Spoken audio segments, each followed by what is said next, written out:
Textile সেক্টরের একটা অন্যতম কোম্পানি যার নাম হচ্ছে ট্রাইডেন্ট লিমিটেড। ট্রাইডেন্টের হচ্ছে Q3 রেজাল্ট আউট হয়ে গেছে। Q3 রেজাল্টের পারফরমেন্স কী টাইপের দিয়েছে ট্রাইডেন্ট লিমিটেড সেটাকে নিয়ে আমরা অ্যানালিসিস করব।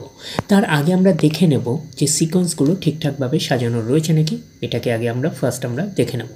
এটা হচ্ছে এই কোয়ার্টার, মিনস হচ্ছে Q3, এটা প্রিভিয়াস কোয়ার্টার, আর এটা হচ্ছে 1 বছর আগে। তাহলে সিকোয়েন্সগুলো ঠিকঠাকভাবে সাজানো রয়েছে আমরা এইটুখানি বলতেই পারি। এইবারে আমরা দেখে নেব যে অ্যামাউন্টগুলো কিসে দিয়েছে। তো অ্যামাউন্টগুলো হচ্ছে মিলিয়ন্সে দিয়েছে অ্যামাউন্টগুলো। এইবারে আমরা চলে যাব কোম্পানিটার টোটাল ইনকামে।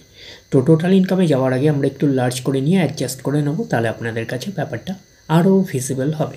তো চলে আসলাম টোটাল ইনকামে। এই কোয়ার্টার মিস হচ্ছে Q3-তে কত আছে, 16,823। প্রিভিয়াস কোয়ার্টারই ছিল 17,243 এবং 1 বছর আগে ছিল 18,491। তাহলে 1 বছর আগের 18,491টা এখন কত হয়ে গেছে, 16,823।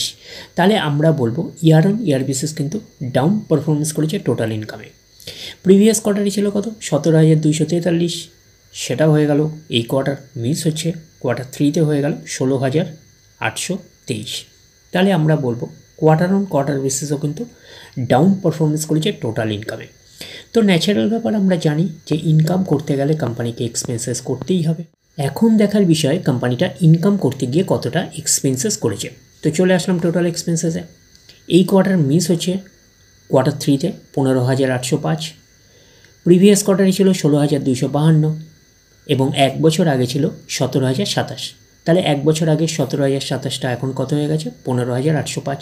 তাহলে আমরা বলবো ইয়ার অন ইয়ার বেসিস কিন্তু ডাউন পারফরমেন্স করেছে টোটাল এক্সপেন্সেসে।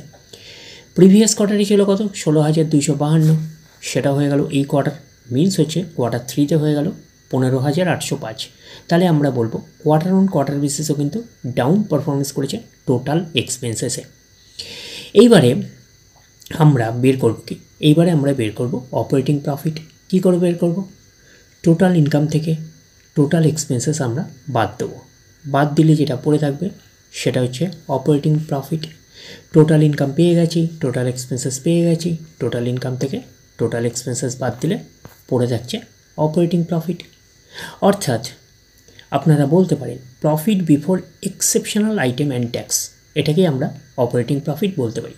এই কোয়ার্টার মিস হচ্ছে Q3-তে 1,017, প্রিভিয়াস কোয়ার্টারই ছিল কত, 990 এবং 1 বছর আগে ছিল কত, 1,463। তাহলে 1 বছর আগের 1,463টা এখন কত হয়ে গেছে, 1,017। তাহলে আমরা বলবো ইয়ার অন ইয়ার বেসিস কিন্তু ডাউন পারফরমেন্স করেছে অপারেটিং প্রফিটে।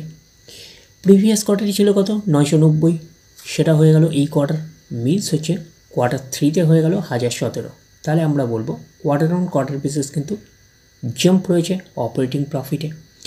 তো অপারেটিং প্রফিটটাই নিশ্চয়ই কোম্পানির মেন প্রফিট নয়।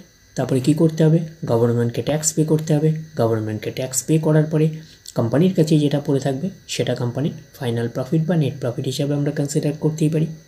নেট প্রফিট আফটার ট্যাক্স, এটাকেই আমরা নেট প্রফিট বলতে পারি, এটাকেই আমরা ফাইনাল প্রফিট বলতে পারি। এই কোয়ার্টার মিস হচ্ছে Q3-তে 801, প্রিভিয়াস কোয়ার্টারে ছিল কত, 833, 1 বছর আগে ছিল 1,093। তাহলে 1 বছর আগের 1,093টা এখন কত হয়ে গেছে, 801। তাহলে আমরা বলবো ইয়ার অন ইয়ার বেসিস কিন্তু ডাউন পারফরমেন্স করেছে নেট প্রফিটে। প্রিভিয়াস কোয়ার্টারই ছিল কত, 833, সেটা হয়ে গেল এই কোয়ার্টার মিস হচ্ছে Q3-তে হয়ে গেল কত, 801।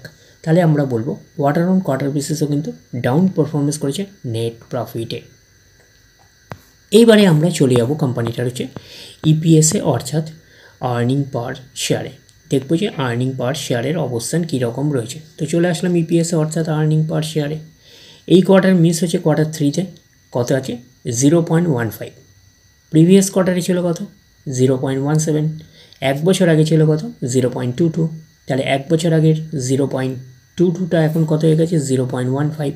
তাহলে আমরা বলবো ইয়ার অন ইয়ার বেসিস কিন্তু ডাউন পারফরমেন্স করেছে ইপিএসে অর্থাৎ আর্নিং পার শেয়ারে। প্রিভিয়াস কোয়ার্টারে ছিল কত, 0.17, সেটা হয়ে গেল এই কোয়ার্টার মিনস হচ্ছে Q3-তে হয়ে গেল কত, 0.15। তাহলে আমরা বলবো কোয়ার্টার অন কোয়ার্টার বেসিসও কিন্তু ডাউন পারফরমেন্স করেছে ইপিএসে অর্থাৎ আর্নিং পার শেয়ারে। তো ন্যাচারাল ব্যাপার আমরা জানি যে নেট প্রফিটের রিফ্লেকশনটা ইপিএসে পাই, তো নেট প্রফিটের রিফ্লেকশনটা আমরা ইপিএসে পেয়েছি। তো ওভারঅল কনক্লুশনে আমরা কী পাচ্ছি? তো ওভারঅল কনক্লুশন হিসাবে আমরা নেট প্রফিটের ক্ষেত্রে পেয়েছিলাম যে ইয়ার অন ইয়ার বেসিস এবং কোয়ার্টার অন কোয়ার্টার বেসিস দুটোতেই কিন্তু ডাউন পারফরমেন্স করেছে নেট প্রফিটে।